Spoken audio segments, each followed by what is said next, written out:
we'll begin, and as more people join us, we'll just let them in on the festivities. So I'm very grateful that Akira's here with us today. Excited to learn so many things that are going to change my life forever today, and so there's no pressure at all. But thank you again, and I'm gonna, as we discussed, let you introduce yourself and take it away from there, and then after that we'll do some Q&A. And thank you again. Awesome. Thanks, David. And thank you everybody for showing up.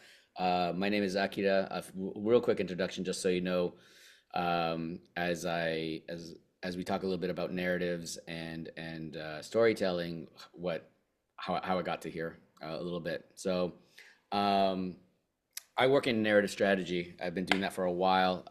Probably the most important experiences are I started with a few other people a narrative studio in New York called AB Partners, which is now called New World, with the mindset of how do we create opportunities for folks, in particular leaders of color, LGBTQ, that didn't have agencies that had similar lived experiences or had sensitivities at least to that. I'm neither. I'm Japanese and Spanish, but they let me in anyways, which is part of the whole idea, I guess. So in that sense, I've also got an East-West storytelling background.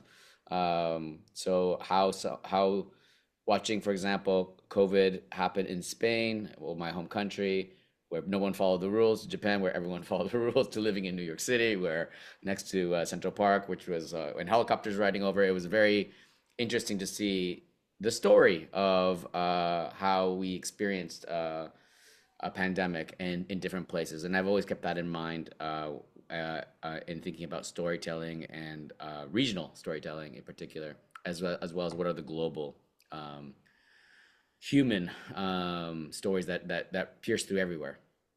After working in the agency, I left because I really wanted to work on systems change, like on the systems level, like the root level of the stories that we're seeing, flourish for good and bad right now. This populism isn't new; it's a deep-rooted story that we're seeing everywhere. And at an agency, we're not built to do that. We're built to live within the confines of the existing story and try to create some sort of interruption or make something beautiful and compelling.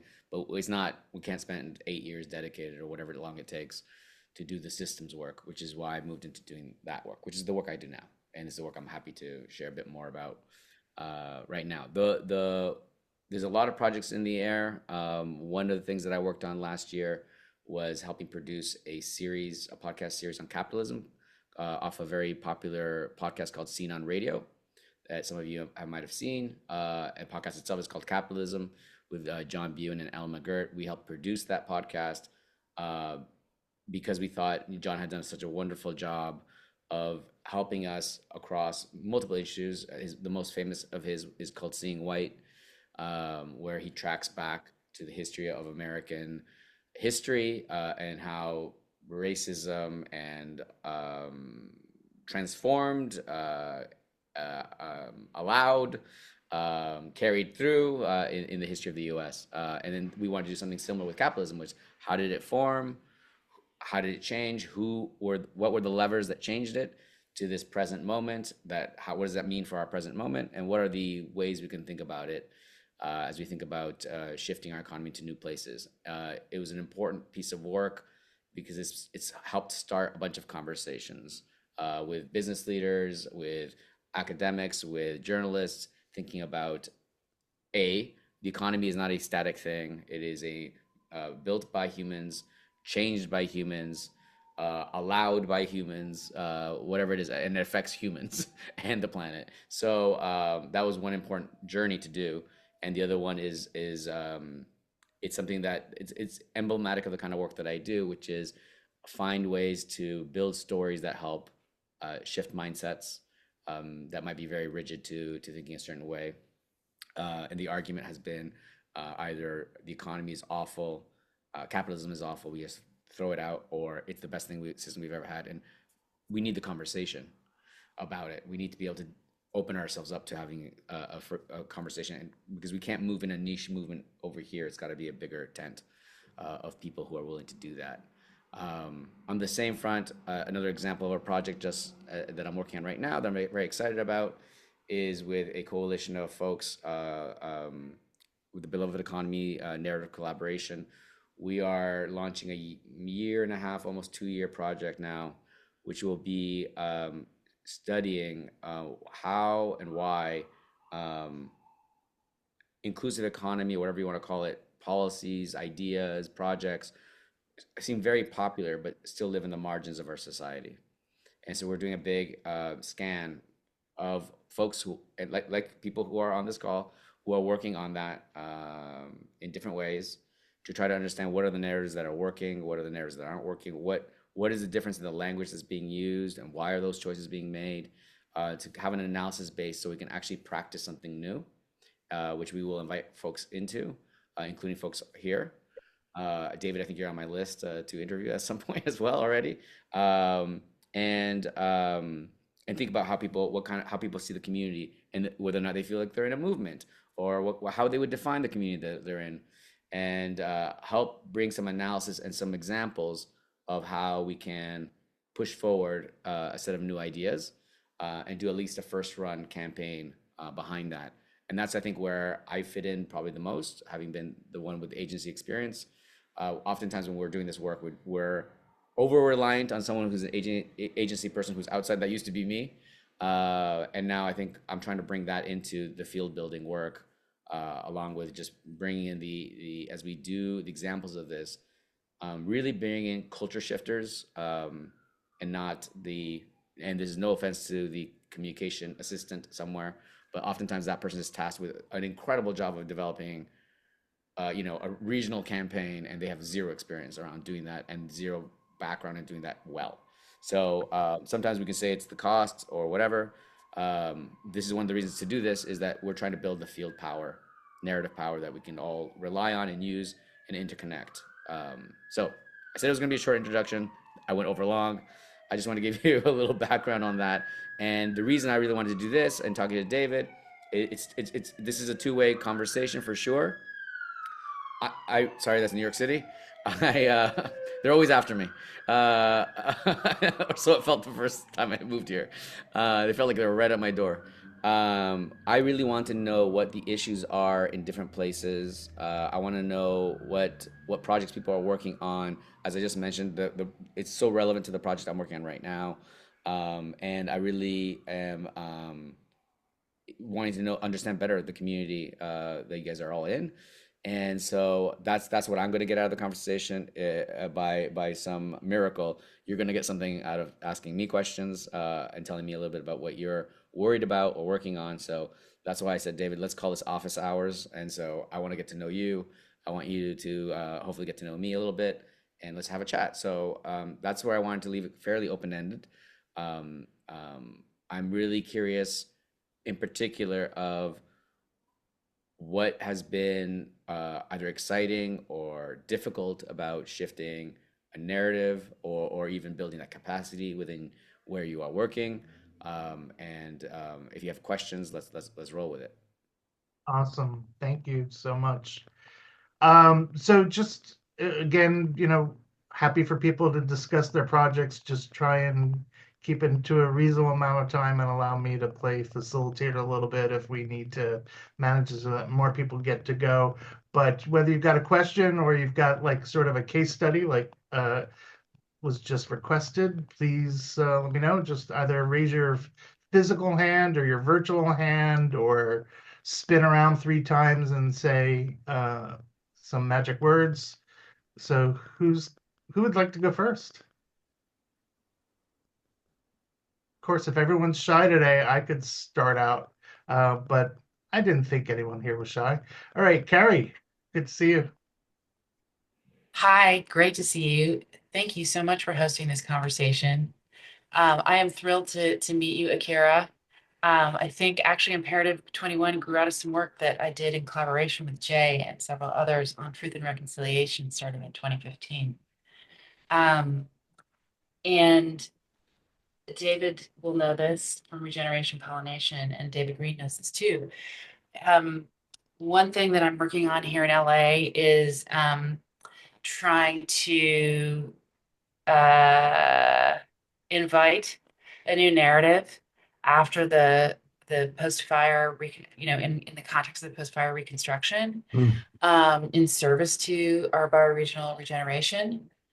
And I've batted around a lot of ideas with filmmakers and storytellers and leaders, and I've got several key ideas in my head that I've floated to people, and everybody gets excited about them. But as you well know, getting from there to getting these projects funded, and yeah, really like committing to shifting the narrative in the immediate term is not really landing. And so what I hear is mostly sort of business as usual. And yeah, and that in the context of the Super Bowl, the World Cup and the Olympics coming up, and then in 3 successive years, I think we have an opportunity in this community to tell a very different story about the possibilities of regeneration. Mm. And so I'd love to invite you all into that conversation with me, but yeah, I'm particularly interested in your take. Yeah, oh, I'm so excited that you're doing that work and to hear that there are people who are, or at least, offering ideas so far. If I'm hearing you correctly, um, I guess the question really is, how do I move people from, oh, that sounds like a nice idea, to let's actually do it? That's part of it. I mean, because that will only require a few people to commit with me, in from a kind Mm, of funding standpoint to fund it. But then there's the broader thing of then how do we invite people into that, into a participatory experience around all getting comfortable with that shift that needs to happen in service to our regenerated future. So let me ask you a second question about when you say people, like what is the audience you're trying to move? And I don't want to take up too much airtime, but so the first audience is leaders in the community who have power and resources to step into imagining a different future and who are willing to fund that. That's audience number one. And then audience number two is Mhm, the broader community, especially those Angelinos who were personally affected by it, Mm. the disaster, to step into imagining different futures. So mhm. it's like a two-phased approach. Yeah, and that's I'm gonna answer your question, but I'm gonna try to answer it broadly so it might be useful for other folks in slightly different situations or various different situations. I don't know. So I asked that question about audience because a lot of times when we're doing this work, we just aren't specific enough. And the old meme was on Twitter X, whatever you want to call it, was a bunch of nonprofits get in a room, they spend half a day trying to figure out the audience, they come out after 4 hours and they say our audience is everybody, and that's just like it's a joke for people like me because like that can't be. We can't reach everybody, otherwise that would take bajillion dollars. So I think you having that two-phase approach makes a lot of sense, and so I would not even worry about the broader audience right now. If you're trying to figure out what is the incentive of leaders in the community, I think they have lots of showing up in this moment. There's lots to think about.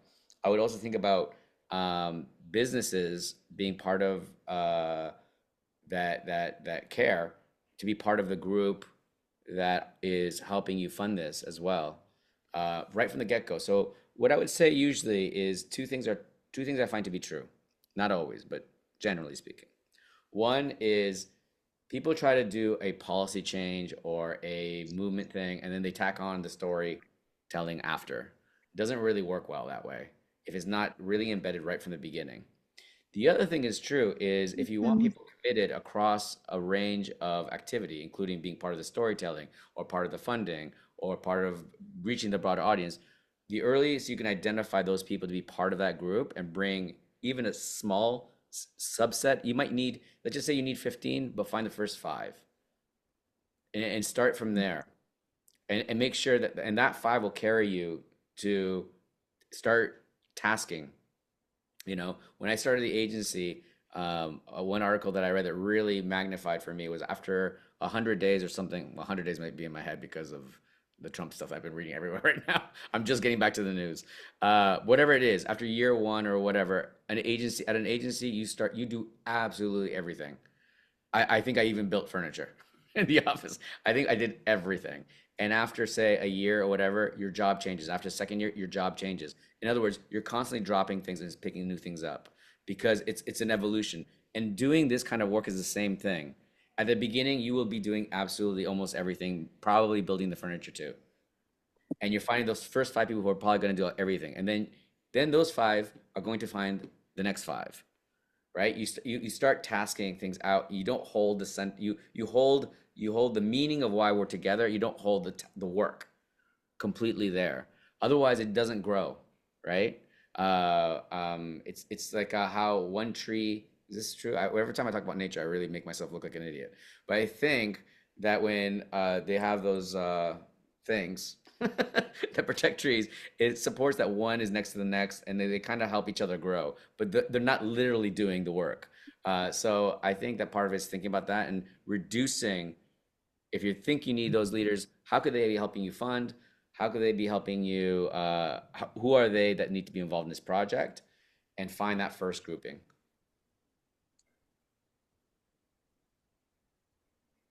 And by the way, anybody who wants to follow up and talk to me, and I know there's people in the chat too. I will read the chat as we go, but I just want to make sure I'm focusing here.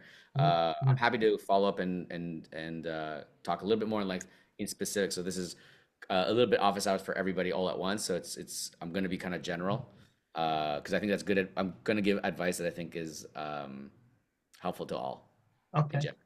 Well, and maybe if there's time, we'll come back to Carrie later as you've had some time to digest that. And David, would you like to go next? Yeah, thanks, David. And thanks, Akira. This is like a topic that I would just love to dive really deep into. So I'll try to try not to over talk, but I would really love to talk more. I kind of come from a similar background, perhaps. I had a web company back in the 90s. We spent a lot of time doing work for the World Bank and groups in DC. We were talking about poverty and all kinds of social issues. And then, left because you just don't have direct impact. You couldn't kind of you had to fit into whatever was being done by the organization, and that wasn't kind of ambitious enough, was my thought. So I went to Environmental Defense Fund and tried to work there, helping with climate alleviation stuff, right? And the ambition again wasn't sufficient, right? I mean, if we were really, really successful at getting people and companies to be energy efficient, we were still going to lose, right? I mean, it was a lose more slowly kind of metaphor. So, I stumbled around for a few years and have latched onto the notion of regeneration. And regeneration to me means, we're going to make the world a better place than it was before, and we have autonomy and agency, and we can work together, and there's wonderful things that can happen. And I've kind of decided that narrative is really central. I mean, like if we're going to have a transition like that, it's because people have adopted a new narrative, right? So I feel like this is the thing that we have to be working on. Um, and so my question is, I have a theory of the case and I'd love to explore it. I don't know if it's true, but it's been working in my head, which is that, I have like the day that I came onto the regenerative, like I can tell you the epiphany, right? Where I went, oh, regeneration, that's the thing. And I've talked to other people who have a similar kind of an epiphany. There was a moment when their mind changed, when they saw the world differently, right? And so I've been thinking that what we want is that epiphany generator, right? We want a system that helps people see the world differently. And the other piece that I've realized from that is that people have that epiphany from their own perspective. It always comes from their own lens, right? It's their history that drives it. So I feel like a lot of the narrative conversations I've been in, at the bank or EDF or whatever, have been kind of top down. Here's the narrative we want people to have, right? Therefore, we're going to give these stories and these stories and these stories. And my suspicion is that what we really, really want now is for the narrative to emerge. The narrative is a commons, and we want it managed by lots of groups, right? Who overlap in interest, right? They're not the same interests because we all have our own interests, but there's sufficient overlap and confluence that it fits together and it allows people to see this potential for a positive future. So I'm kind of curious what you think of the concept of the emerging narrative and the concept of the narrative as a co-managed commons, as opposed to something that's bestowed by smart people who know how to tell stories. Yeah, I really appreciate both the theory making and the question. I think I agree that new narratives, the ones that really shift culture, our culture. Not, I don't mean culture. When we say culture, for some reason, it's always pop culture. I mean culture is everything. Everything we're experiencing is culture. So I'll define it that way. And culture shifts how we think about the laws that we make, the way we think we should be running a business, the way we think we should be paying taxes, all those things. So I do think that what you're saying is true. Often I've made the example that when we're trying to shift the narrative, it's like a garden that we're trying to create waterways towards, and that's the infrastructure. Like water gets to a new garden. The understanding is right now we live in a different garden, right? It's that we are living in one that is not regenerative. It's not thinking about that mostly, right? Generally speaking, it's thinking about extracting what we can from people and the earth, slowly moving to other ideas. But that's a very rooted idea that we're drawing from. And if we want to move to new gardens, we have to create new water, new sunlight for those stores, and that's the infrastructure part of the issue. And then we need to also, and that water needs to go to good storytellers. Because if we don't have good storytellers, we're also, I mean, Trumpism isn't Trumpism without Trump. For what he's doing, a pretty good storyteller, right?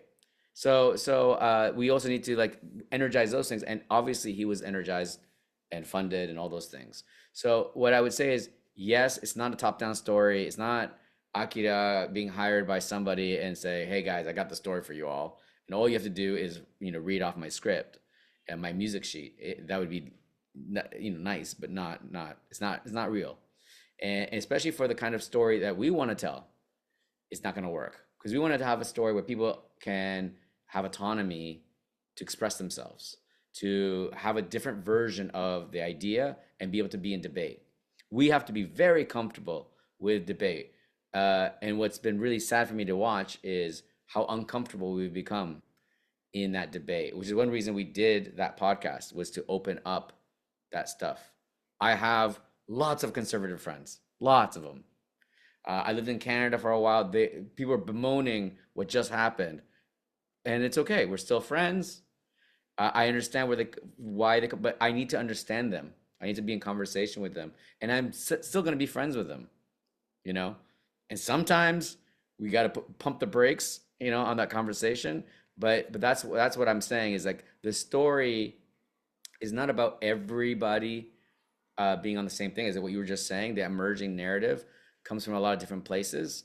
So I think what I can say broadly is yes, I would say support what the emerging narrative and then give it some cohesion because that's what's missing. That's why I'm here because we need to be able to. I'm not going to tell Rick or Elizabeth or Chris here what to say or what to do, but we are now in conversation and now we have some threads we can pull together and we can be doing different things and be aware of each other because ultimately it's not it's not a war that's hit with a spearhead that interrupts something, breaks down a wall, and we're good. And then all the soldiers go through all the war movies we've ever seen. It's things sprouting around and changing the environment, and all of a sudden we have different expectations. That's narrative shift at its basic level. Is all of a sudden if someone says, "I don't want to hire you because you're gay," I'm like, "What the hell are you talking about?" But if you said that to me 20 years ago, I've been like, "Oh, that sucks." You know what I mean? Like it would have been my expectations have radically changed, and I have nothing to do with that movement. But my expectations as a bystander has completely changed. I've worked on a lot of issues. That's not one of them, barely. And I don't think I did a lot to support it. I certainly didn't get in the way, but it's changed around me, and I've seen my family change around me. It's not something you talk about in Japan, and I see it change little by little. So that's what that ambient change that happens over time, that those emerging narratives is a huge part of it. I hope that a little bit of that was helpful. That's great. Great for me, at least. Did someone else want to go? If not, Sure. I have a question. It's kind of towards a specific population, part of the population. Um, I work in the climate movement primarily, and over the last few years since COVID, it's really kind of become apparent to some of us that you have a lot of old folks involved in it and a lot of teenagers involved in it. And then somewhere in the middle years, people go on to do other things. They have families, and even though a few of them, very few, are worried about their kids, the largest response you seem to see is that they don't want to talk about this threatening thing that's happening to the world. Um, they want to like protect the kids and protect them from that information.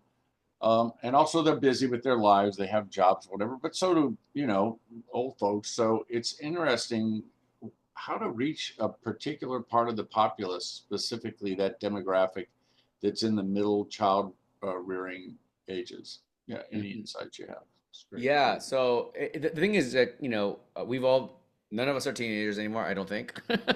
So, but it's really important to remember that phase. I was ready to go do almost anything. And I go, this is wrong, and this is wrong, and this is wrong. And you could mobilize me at that moment. No one did, but you could have. I was ready to go. I was like, I see the wrong in the world. And as we get older, we're like, holy shit, our kids, the world, and we have perspective, and we also are ready to be mobilized. And in between, we get, as you just said, busy building lives, building careers, and all that sort of thing. And that's a group that is not just of that age. It's just people who are uh, busy doing something, right? Busy living in the world as it is. And it's, as a teenager, I had a lot of time on my hands, comparatively to now, and that's the difference. And what I would say is, when I remember a long time, this is a random story, but I remember I was studying in Vancouver for a year in Canada, and my barber was from, I think, the Czech Republic or something like that. And he told me nothing mattered except the fact that I had heard about the Beatles. And then I couldn't even understand the words, but I just knew it sounded like a different world. And that world existed. And that I hung on to that. The street signs kept changing because different people came into power, but I hung on to this idea that this other world existed.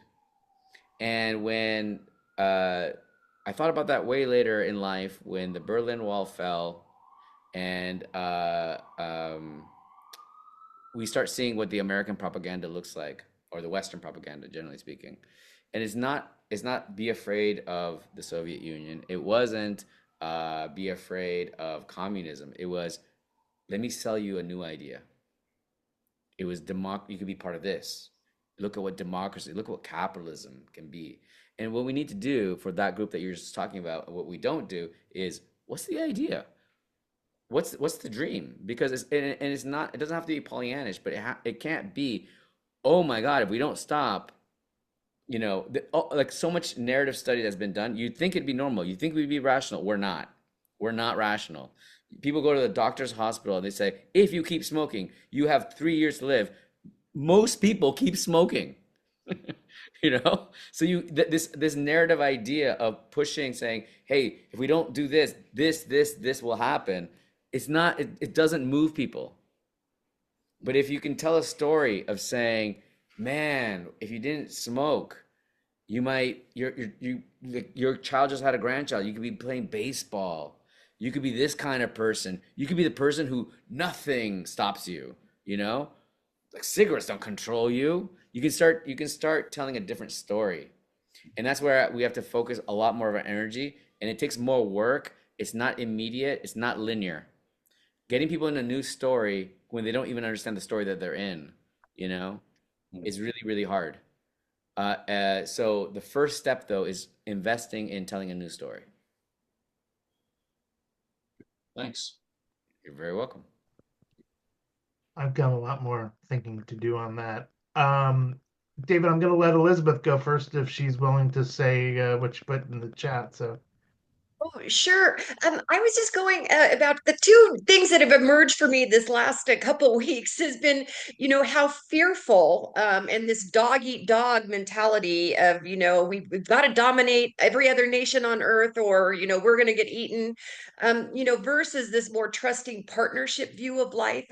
And that's where I think the anti-Trumpers kind of go wrong is like trying to attack him. I think that just fuels the fear and defense mechanisms. So have you done any work with fear versus and domination versus partnership, like Rianne Eisler's work?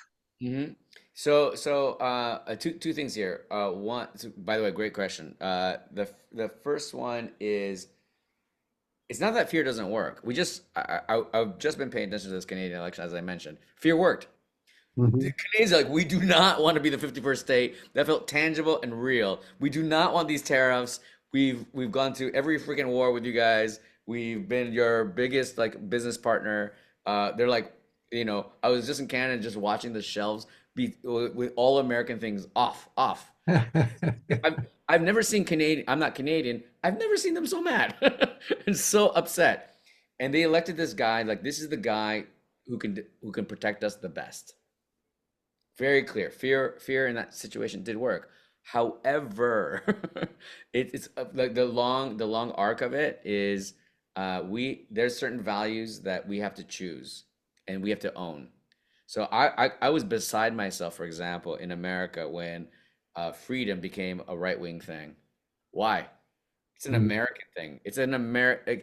We don't talk. For example, in Japan, we don't talk about freedom ever. It doesn't come up like at all. So like every country has their core story, and I think it's just about if you either can go say like MAGA, our core story was back there, right, where we were great and everything was white apparently and that's the core story and that's how we became good. We had some other guys around, but it's basically we were great and we were white.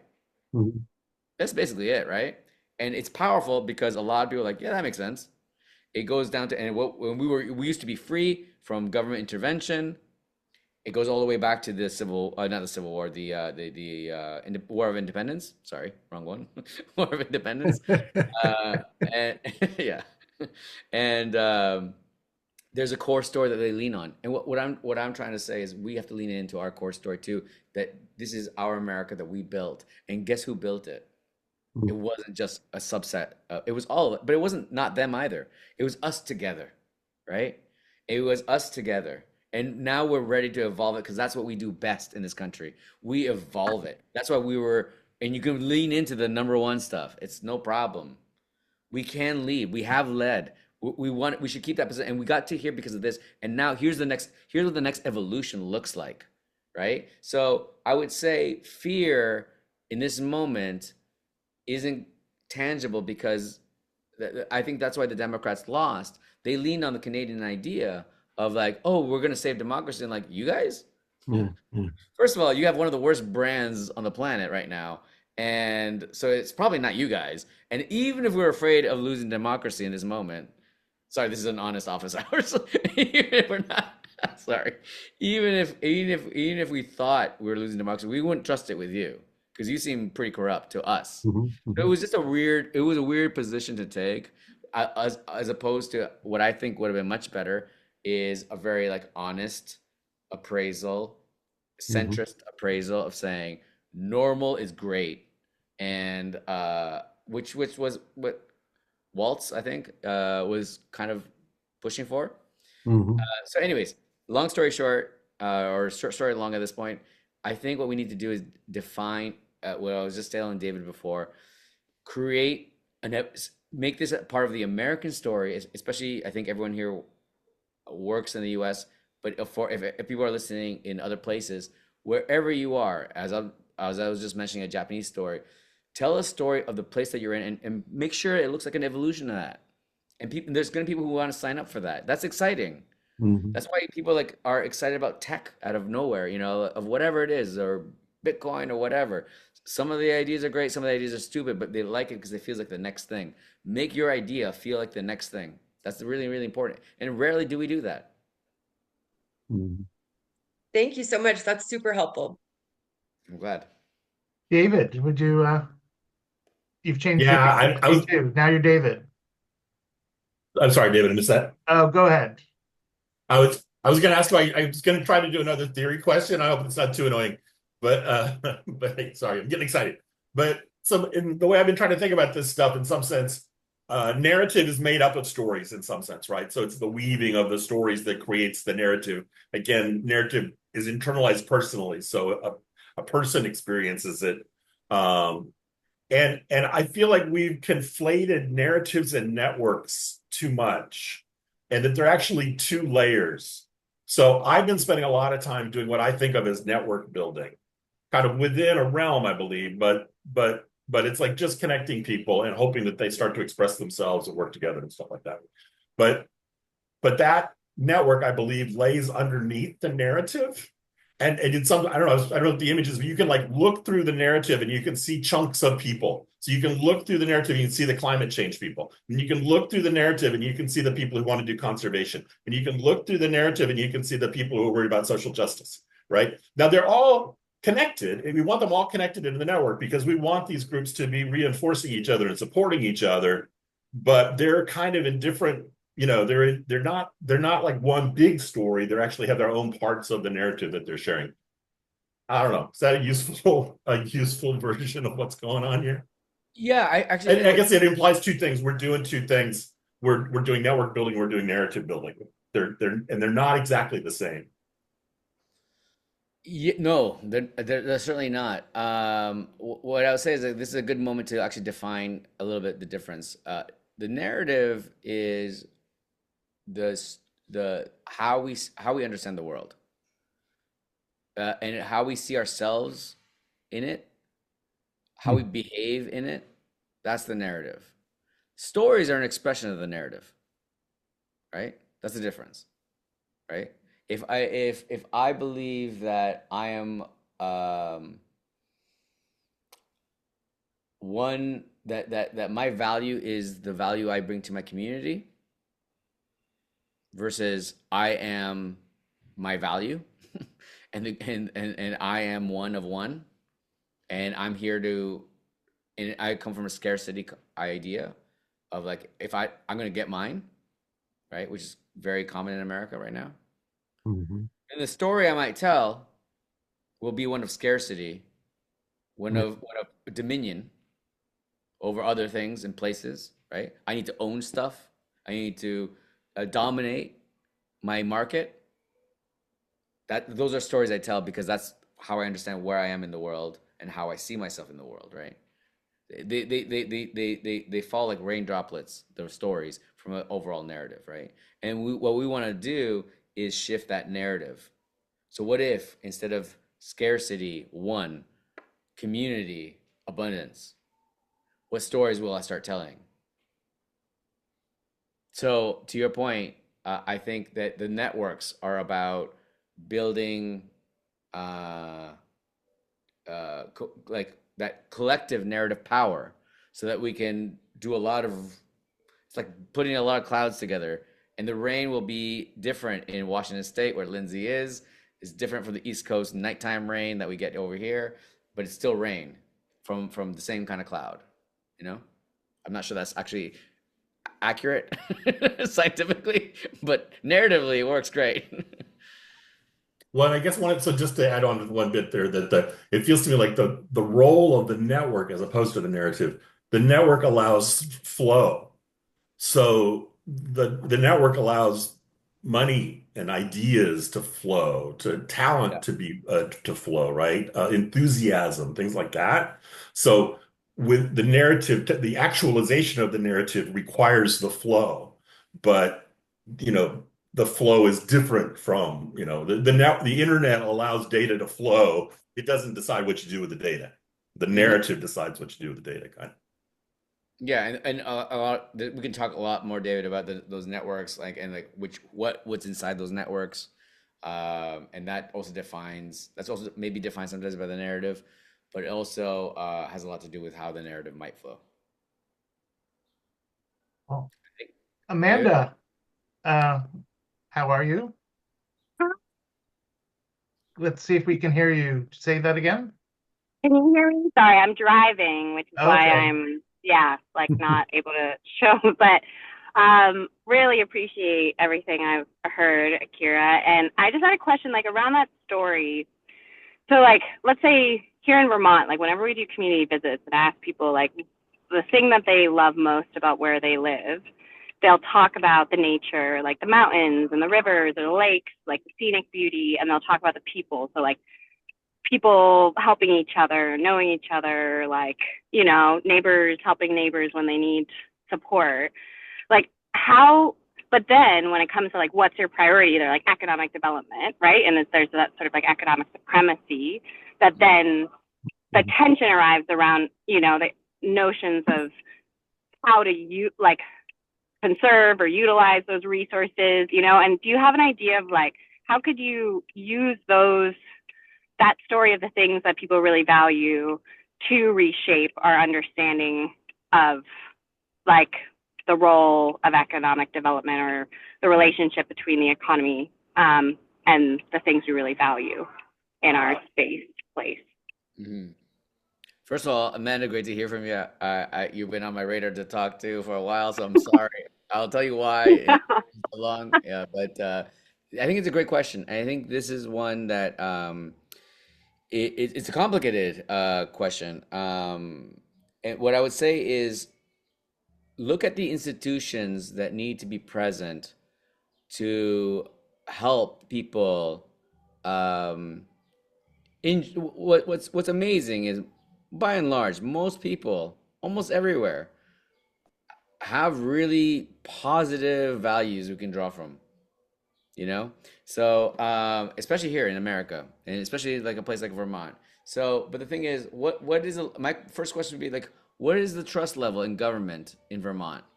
You know, is it high? Is it low? What do they think about the institutions that protect things like the rivers and the lakes? And what are the things that strengthen communities? What are the policies that are in place there? You know, so what are the contingencies? What are the stakeholders that keep, or contingencies, I guess, that keep from saying you're going to have to point to something at some point? And I would say I don't know because I haven't done a test, but my first test in Vermont would be, who don't you trust? Like, you want these things, you like these things, you want them protected. Who don't you trust? That would be my first question. And then how do I build trust in those things? Or how do those things need to change so they're trustworthy? Because it's not going to be a chemical company. It's not going to be a private waterway company. You know, it's going to be, in part, I think, the government or something similar. But why don't you trust them? And how do we build trust with them and working with them and creating those bonds so that they can live? I think a big part of our job and narrative is letting people live their values. I was on a call just yesterday. He's like, how do we change people's values? I'm like, no, no, no, no, no, no, no. That's so hard. I don't even swim in that water. In general, I swim in the water of like, how do I let people live their values? And if I let people, a majority of people live their values, the people who don't live their or don't live values that I appreciate, I'm just hoping that they're the sand when the wave pushes over and that sand moves, that's them. That sand. They didn't want to be moved. The wave just moved them. So I don't believe that's how movements occur, is about shifting everybody or worrying about the sand. I just worry about the wave. And narrative a lot of the time is about thinking about how does that wave occur. So in other words, the wave, in this case, my metaphor sucks because the wave doesn't have to trust anybody. But in this case, about narrative is about trust, but it's also about, for us, where I live, it's about how do we create that wave, and then how do we ride the wave when it happens. And I think time after time after time, we're just the kid who's like playing in the waves instead of riding the waves. And that's professional narrative, is you ride the wave. You ride the wave that you helped create. And the wave is that moment of like what is needed And then in the moment of doing the change and doing the storytelling, you learn how to write it with the right partners, and that's where you have that's where you're in that stream. You're in flow, and you're making change happen. Yeah, I definitely have some more thoughts and questions, but I'm going to let Rick go. He's been very patient. Rick, go ahead. Sure. But what a great conversation. Um, I've been thinking a lot about progress and how to redefine progress. And I think progress is something we ought to focus on because the Trumpites, they're about looking backward. They're about restoring something in the back that never existed, first of all, and that what existed was horrible. Hmm. A lot of it was horrible. And actually, what they're embracing was horrible. And I think we've given up on progress. And I think, unfortunately, progress seems to, so much of how we view progress is industrialization. Oh, great. We don't have to work so hard. Um, the march of new technologies, and they'll make our lives much better. And I think we really need to see progress as something that I liked your idea of living your values. That progress is being able to live your values and to have the freedom to live your values, rather than having those determined by something outside of you. And I think it's so important that we kind of grasp a forward-looking view in opposition to, what's being put before us, which is looking backward. And I think, it's kind of interesting. I come out of the left, and I think about, the International, the rising prisoners of starvation, and they're going to have a whole new world. We do need to have a picture of a whole new world, and a whole new world that isn't controlled by billionaires and people with so much money. They're just figuring out how to live through the apocalypse. Um, and I think, that's something that we really need to think about. And get rid of those rags to riches pictures, and make it more about building our communities, that the progress is building communities. Lastly, I just want to say happy May Day. I plan on being out there. I hope everyone else is going to be out there, because there really does need to be a mass movement to stop what's going on in this country. Rick, I really appreciate the comments. What I would say to that is that yes, I think there needs to be like a stop, a movement to get up there and spear up, and I think that's existing. I am not. That's not my front of the fight, and that doesn't mean it's not an important front. It is an important front, but when the kind of narrative change I'm talking about, I can't live there, because, and that's agency front, honestly. Also, they can fight there. They're fighting the day-to-day stuff. I'm not there, and not because it's not important. It's just because I also realize something else is important. It's what you were talking about, like redefining what progress looks like. So I don't understand. ESG or DEI. None of these things are bad. I just don't understand the storytelling behind these things. I don't get I don't think anybody was in charge of storytelling, honestly, on two very important things. What I do understand is to say that those guys are dinosaurs. I don't know. Yeah, I don't even know what the hell they're talking about. We are a country of innovation, and I'm with the innovators. I'm with progress. America is not Europe, where you guys constantly, you can't even unite for like a conversation for like 50 years. We have a massive 50 state place where everyone's free. I'm going to own freedom. I'm going to own progress. I'm going to own innovation. I'm going to own that we change all the time. I'm going to own American values. I'm going to own power. This is a country where everybody is powerful. I'm not going to run away from the idea of power. Instead of saying, "Oh, no, power is bad," because some people have power, some people don't. No, what if I say, I like power. I like power for you. I want powerful communities. I want powerful California. I want powerful I want powerful Vermont, I want powerful New York State. I'm not running away from that word. I want powerful. I'm just going to redefine it. What does powerful mean? I mean, what if it's powerful FULL? What if powerful is pleasure? What if powerful is being myself as much as I want to be? What if powerful is feeling full? Feeling in the sense of abundance, not scarcity. That's what I'm saying. We have to use the American story, and for those who are in different places, I understand the story is not the same, but there are stories that are really meaningful here. Run to them, use them, and redefine them, evolve them. We are already in a story. The idea often we get is that we're going to write a story from the blank, and it's not true. Even one of the youngest, for me, this is a young country. And I know that sounds crazy to you because so much stuff has happened. You guys definitely have done the most with the least amount of time, but it's a young country from where I stand. And even still, I feel very much the idea to think about how do you leverage the story that already exists? You have to move with the story. The other side, by which I mean like the MAGA stuff, gets that. And they're trying to redefine a story where the America that was built was just white innovation, and we had these horses with these trolleys, and all that was great. Like it's just a funny, but they redefined it, and a bunch of people jumped on that train. I'm really mixing up my transportation modes, and what we have to do on our side is do the same thing, but for the right purposes. But the idea is we can't just theorize. So I have two things to say really quickly. We can't theorize as if we're starting from nothing. We have a story. We are in the story. Now, as authors, which we are, all of us, authors, all of us, wherever we live, we're authors. We have to invite other people to be authors with us, right?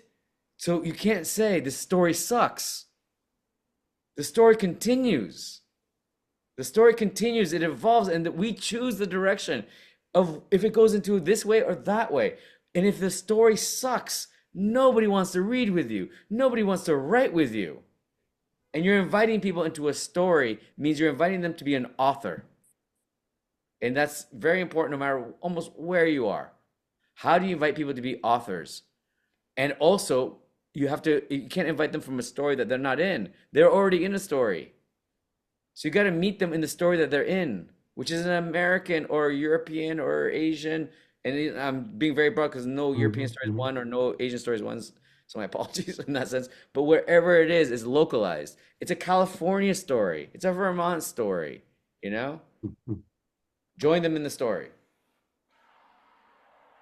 Thank you.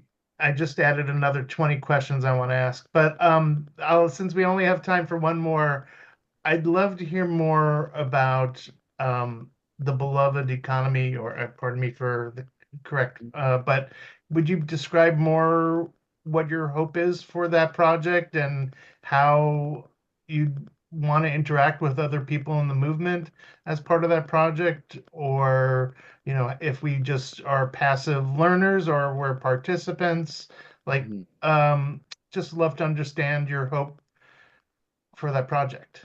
Yeah, very quickly. The hope for the project is that we're going to gain insights for folks who are trying to shift the narrative, be able to give back to everybody. Here's what people are seeing. Here's how people are describing themselves. Here's how, like, just the results of the set of interviews.